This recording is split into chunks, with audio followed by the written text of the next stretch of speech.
हो साथीहरू कता हो? सबैजनालाई स्वागत छ हाम्रो डाँडाको प्रार्थनाको भ्लगमा। हामी चाहिँ कर्मचोली जेम्स प्रार्थना भवनबाट डाँडाको प्रार्थनाको लागि हामी रवाना हुँदैछौँ। अनि आशा गर्दछु आजको भ्लग तपाईँहरूलाई रमाइलो लाग्नेछ। हामी लगभग 10-12 जनाको टिममा छौँ। हामीसँग गिटार छ, मादल छ, पानी छ, साथसाथै खाजाको प्रबन्धकमा पनि हामी हिँडेका छौँ। अनि के खाजाहरू पनि छ हामीसँग। हामी तपाईँहरूलाई जरुर देखाउनेछौँ कि हामीसँग कुन खाजा छ, के खानेछौँ भनेर पनि देखाउनेछौँ तपाईँहरूलाई।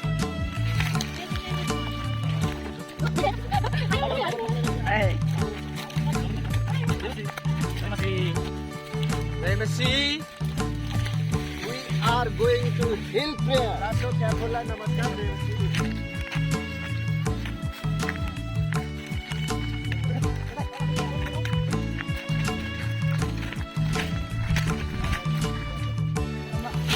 आगो मार्दै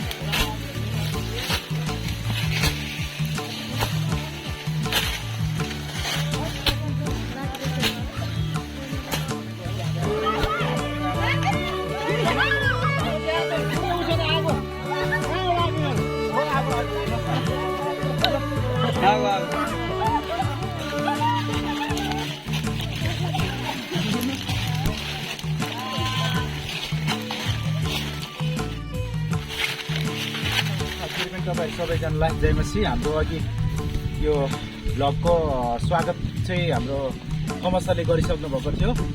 हामी चाहिँ प्रेयर हाउस प्रेयर हाउस कर्मचोलीबाट आउँदैछौँ र हामी मण्डलीको लगभग 40 मात्र हुनुहुन्छ यहाँ डाँडाको प्रार्थनाको लागि। अनि हामी चाहिँ आजको यस डाँडाको प्रार्थनाको लागि आउँदै गर्दाखेरि हामीलाई धेरै बाधाहरू अवरोधहरू आएको थियो र हामीले त्यो बाधा अवरोध के भन्दाखेरि तपाईँहरूले देख्नुहुन्छ भिडियोमा हामीले यो आगो डढेलो यो चैत्र वैशाखको समय यो मौसम यो एकदमै रुखको पातहरू झरेको समय त्यस कारणले गर्दाखेरि यहाँनिर डढेलोहरू गइराखेको छ उतापट्टि त्यहाँनिर गइराखेको छ। हामीले चाहिँ यो आगोलाई नियन्त्रण गर्दै र मार्दै हामी चाहिँ अगाडि यो आगोको बारछेकलाई पनि हामी तोडेर आउँदैछौँ। किनभने डाँडाको प्रार्थना भनेको शक्तिशाली हुन्छ। त्यस कारणले गर्दा शक्तिशाली काम हुनुभन्दा अगाडि चाहिँ यस प्रकारको बाधाहरू आउँदछ हुन्छ। फेरि पनि हामी यात्रा अगाडि निरन्तर पुगिनेछौँ। हामी डाँडामा छु डाँडा छ डाँडामा आगो गर्दा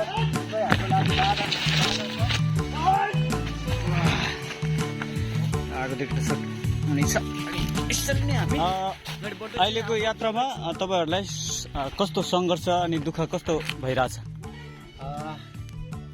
तपाईँहरूलाई थाहा नै छ, हामी चाहिँ ग्रामीण भेगका मानिसहरू हौँ।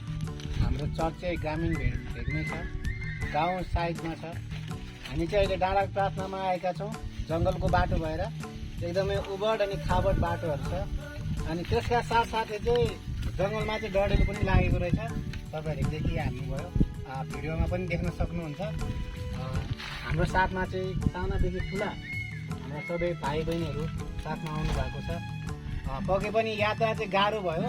अझै पनि बहिनीहरू आउँदै हुनुहुन्छ, उता तपाईँहरूले देख्न सक्नुहुन्छ। यस्तै नै छ, बाधाहरू त आइ नै रहन्छ। तर ती कुराहरूलाई चाहिँ पार गर्नको लागि चाहिँ हामीलाई चाहिँ प्रभुले सिकाउनु भएको छ।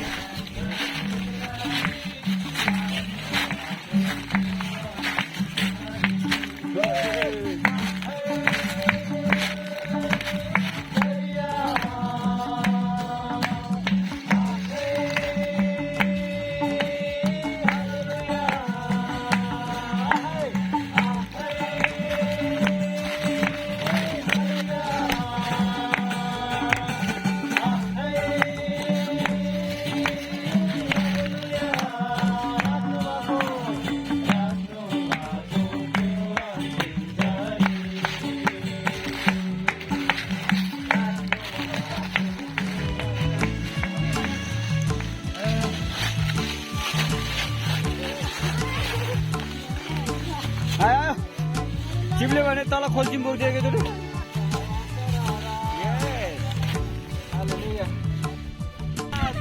यो चाहिँ बर्फको बोट रहेछ। अनि त्यही भएर हाम्रो सन्तोष सर बर्फको मुनि खेतमा बसेर सरारा सरारा गीत गाइरहनु भएको छ। सिरिप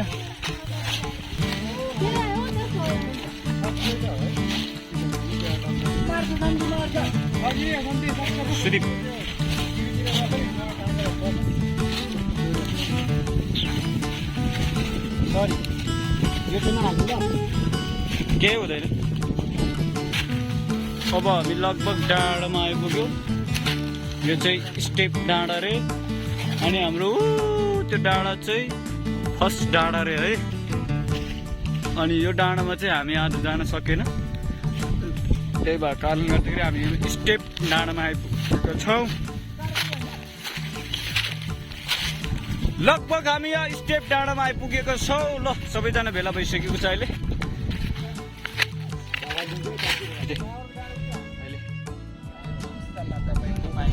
अगुवाएर सती अनि अभिषेक तपाईँको सामर्थ्यमा आराधनामा सारा सेवाकायमा तपाईँको सेवा सङ्गति पश्चात त्यस्तै नै तपाईँको र यो सेवा सङ्गति अवधिमा बाधा आमेन।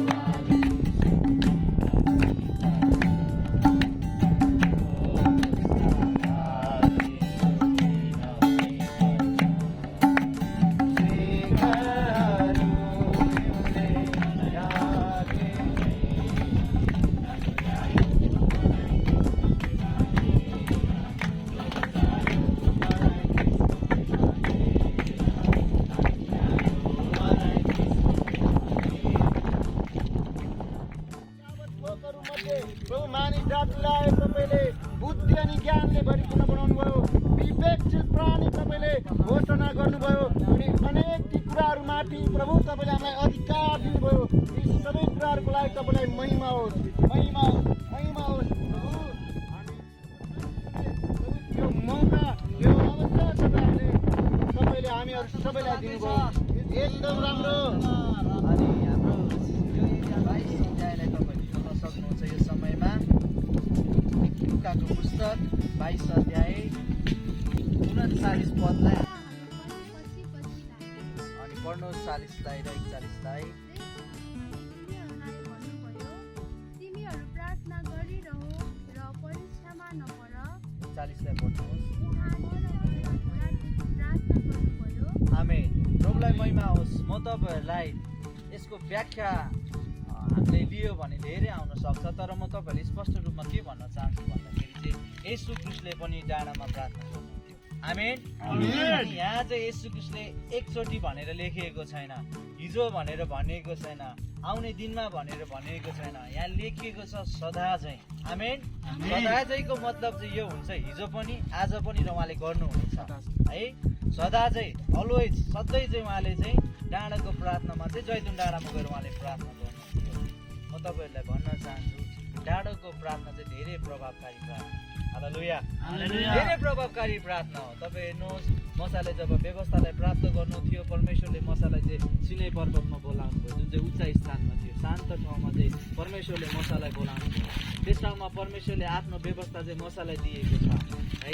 तपाईँ हेर्नु जब युद्ध हुन्थ्यो, जब चाहिँ एउटा पाहाडमा बसेर मसाले हात उठाएर प्रार्थना गर्थ्यो, अनि जब उसले हात उठाएर डाँडामा बसेर प्रार्थना गर्दै गर्दा विजय प्राप्त गर्ने कुराहरू हामी पाउँछौँ। अनि यसो स्वयं आफैले पनि चाहिँ यहाँनिर डाँडामा चाहिँ आमेन। अनि यो डाँडा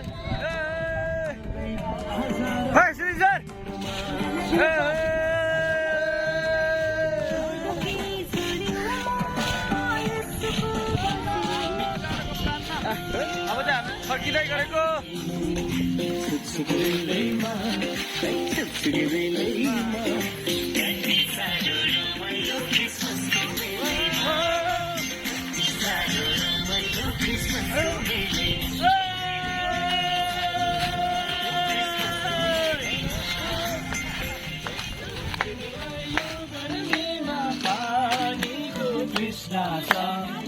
जय